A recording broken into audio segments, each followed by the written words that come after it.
This channel does not promote any violent, harmful, or illegal activities. All content provided by this channel is meant for an educational purpose only. SIR আবহে নিত্য নতুন খবরের ঝলক আর নিত্য নতুন জটিলতা, কিন্তু মুর্শিদাবাদের ডোমকলের এক বিএলও যে মহাফাপড়ে পড়েছেন তার কারণ সেখানকার এক ভোটার শুকুর মণ্ডল। এবার শুকুর মণ্ডলের দুই স্ত্রী, এবার এই পরিযায়ী শ্রমিক শুকুর মণ্ডলের দাবি হচ্ছে তার দুই স্ত্রীকে সমান মর্যাদা দিয়ে, মানে ওই এনুমারেশন ফর্মে দুই স্ত্রীর নামই লিখতে হবে, মানে নথিবদ্ধ করতে হবে, কিন্তু সেখানে তো একজনের নাম লেখার জায়গা আছে। এদিকে দুই স্ত্রী, তাদেরও দাবি যে তাদের দুজনের নামই সেই এনুমারেশন ফর্মে থাকতে হবে। বিএলও এখন এই ফাঁপড়ে পড়ে তিনি কমিশনের হেল্পলাইনে ফোন করেছেন, কিন্তু তারপরেও এই সমস্যার কিন্তু কোনো সমাধান হয়নি। আমার স্বামী একা, আমরা দুজনেরই অধিকার আছে, দুজনেরই নাম বসবে, এটাই। ফর্মে একটা বইয়ের জায়গা আছে, হ্যাঁ, একটা বইয়ের যদি হয় তাহলে তো আরেকটা অধিকার পাচ্ছে না, সেজন্য অসুবিধা। হ্যাঁ, ওখানে দুটো বইয়ের জায়গা নাই, তাই তো, ঘর নাই, সেইটা থাকা দরকার ছিল, থাকা দরকার ছিল। হ্যাঁ, আমি নির্বাচন কমিশনের যে হেল্পলাইন নাম্বার আছে তাতে ফোন করেছি, ওরা যথার্থ উত্তর দিতে পারেনি। কেউ বলেছে একটা লিখবেন, কোনো টাইমে বলছে যে ফাঁকা রেখে দেন, এরকম বলছে। নির্দিষ্ট যে একটা কোনো গাইডলাইন দেবে, এরকম কিছু দিতে পারে, ফলে এটা নিয়ে একটা সমস্যার মধ্যে সমস্যায়।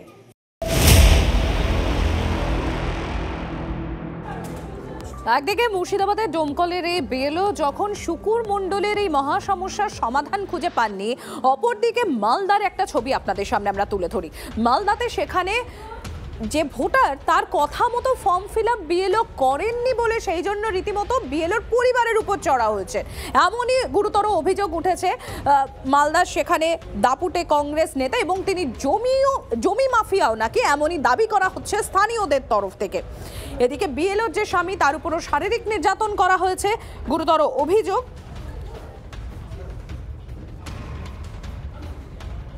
আমি বিএলও এসআইআর এর ডিউটি করি, ও তো 10-15 দিন আগে থেকে আমার বাড়ি যায়, ও অন্য বুথের, কিন্তু আমাকে এসে এইভাবে ফর্ম ফিল আপ করতে হবে, এটা করো না ওটা করো না। আমি ওকে বলি যে আপনি আমাকে আমার কাজ করতে দিন, আমার ডিউটিটা আমি করছি। আমি বুঝতে পারিনি ওর কোনো আক্রোশ হচ্ছে, ও লোকের কাছে বিরোধ হওয়ার জন্য আমাকে বলে দেখে নেব। এবারে তো প্রতিদিনের মতো আমার স্বামী জমি জমা দেখতে যায়, ওর অপারেশনে রড দিয়ে বাড়ি মেরেছে, অন্ডকোষ চেপে ধরে মানে আত্মঘাতী হামলা, মেরে ফেলার চেষ্টা।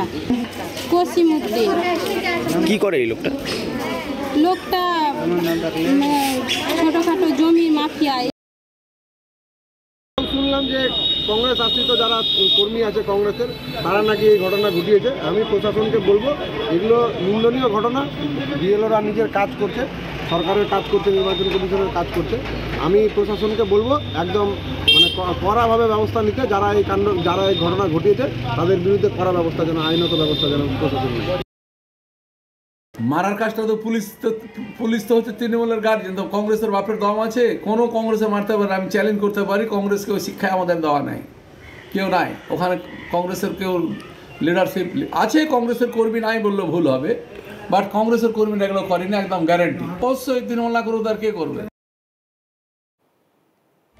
কে ভালো কাজ করছেন, কে খারাপ কাজ করছেন, নাম ধরে ধরে নির্দেশ দিয়েছেন অভিষেক বন্দ্যোপাধ্যায়। তারপরেও এসআইআর এর কাজে অনীহা দেখা যাচ্ছে। পুরুলিয়ার কয়েকজন তৃণমূল কাউন্সিলর নিষ্ক্রিয় এখনো। দলের কাউন্সিলরদের নামে মানুষের কাছে অভিযোগ শহর তৃণমূল সভাপতির। একই দাবি পুরুলিয়ার দায়িত্বপ্রাপ্ত নেতা মন্ত্রী মানস ভূঁইয়ার। অবাধ্য কাউন্সিলরদের বিরুদ্ধে ব্যবস্থার ইঙ্গিত তাই মানস ভূঁইয়ার। পুরুলিয়া শহরের কয়েকটি ওয়ার্ডে সত্যিকারেই মানে কাজের অগ্রগতি খুবই কম। আমরা বারবার তাদেরকে বলিয়েছি, কিন্তু অনেক কিছু কাউন্সিলর আছেন যারা এই কাজটা সিরিয়াসলিভাবে নিচ্ছেন না। তাই দলীয়ভাবে নির্দেশ যেভাবে আমাকে দিয়েছে, আজ থেকে আমি সেভাবে নির্দেশ দলকেও জানাবো। ওই মোটামুটি 6টা ওয়ার্ড, তার মধ্যে 3টে বিরোধী ওয়ার্ড আর 3টে আমাদের তৃণমূলের ওয়ার্ড আছে। আমরা কিছু আমাদের গ্যাপ ধরা পড়ে, কিছু জায়গায় ক্যাম্প অফিস হয়েছে, কিছু জায়গায় ক্যাম্প অফিস হয়নি।